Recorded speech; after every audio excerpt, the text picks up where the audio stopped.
G'day, my name is Bill, these are the bots, welcome to the video.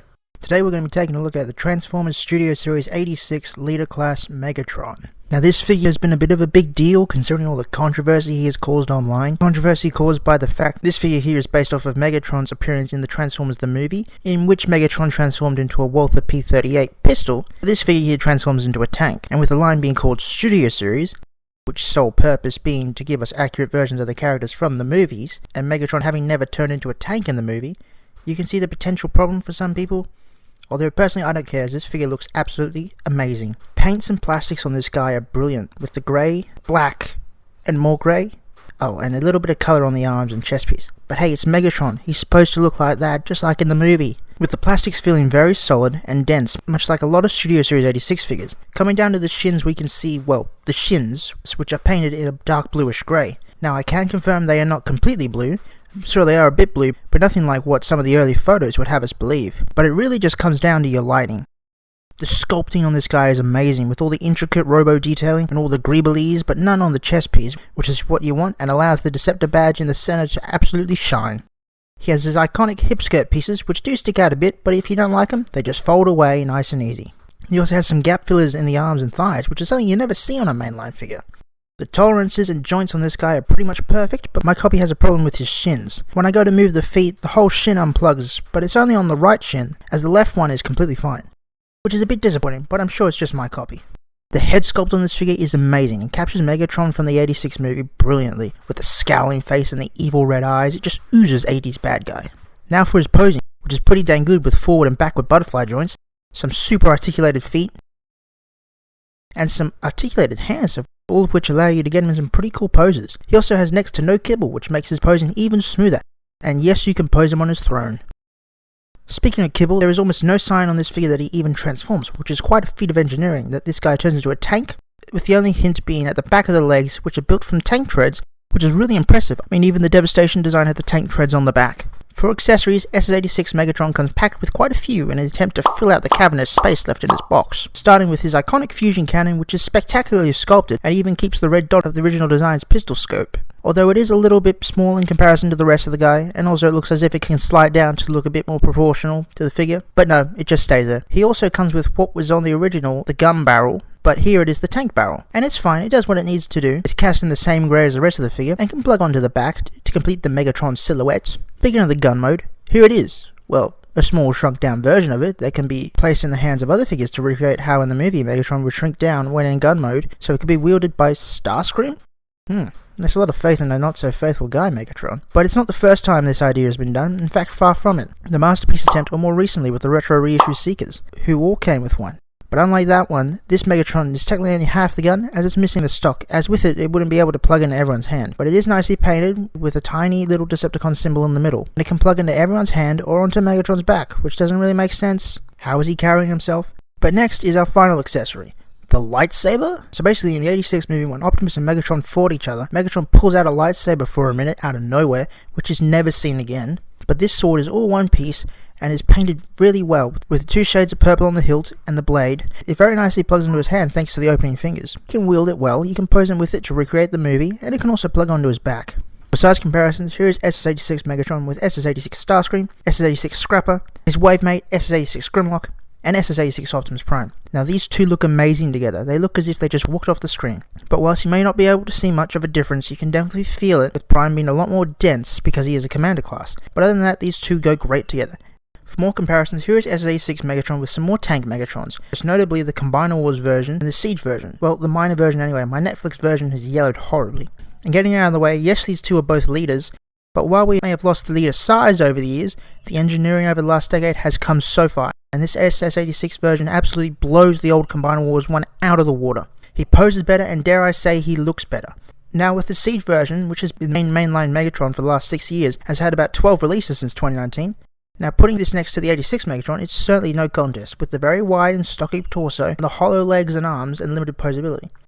Now I hear what you're saying, Bill, you're comparing a Voyager to a leader, and yeah, I get that, but even comparing it to Voyagers of its time, such as Siege, Optimus and Springer, it was still quite compromised. But all I'm saying is it's great to finally get a not compromised, well articulated and well proportioned mainline Megatron, even though it took the leader class price point to get it.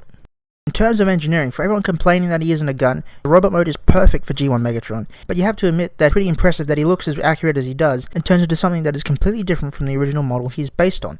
Speaking of that mode,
transformation is incredible and a bit fidgety with the way the arms have to be arranged to become the tank turret and how the legs essentially explode and wrap around to form the treads. You can definitely see where the leader class budget is going.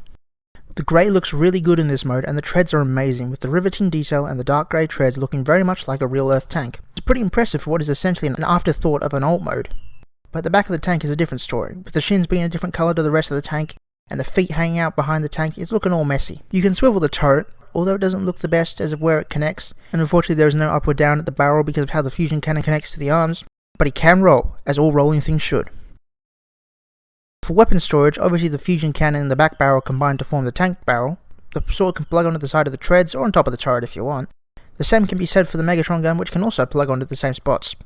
For size comparisons, here is SS-86 Megatron with SS-86 Starscream, SS-86 Scrapper, SS-86 Grimlock, and SS-86 Optimus Prime. And here is SS-86 Megatron with the Combiner Wars Megatron, which is quite a comparison considering how good the CW one looks, but considering the compromised robot mode, it's not really worth it. But with the SS-86 one, the alt mode is essentially an afterthought of the extremely screen accurate robot mode, which is much more impressive if you ask me. Now for the Siege one, yeah, it's just a man lying down, although in its defense it's trying to be a Cybertronian tank, whatever that means, and yeah, it's no competition with this new mainline Megatron, even when compared to the Earthrise one. But yeah, this SS-86 Megatron is definitely the best tank Megatron we've ever seen in generations. So overall, SS-86 Megatron is an absolute stunner of a figure, with its perfect plastics, ingenious engineering, and exquisite articulation and proportions. Some might even say a mini masterpiece, or perhaps a mainline masterpiece. So I've been Bill, these were the bots, and until next time, thanks for watching.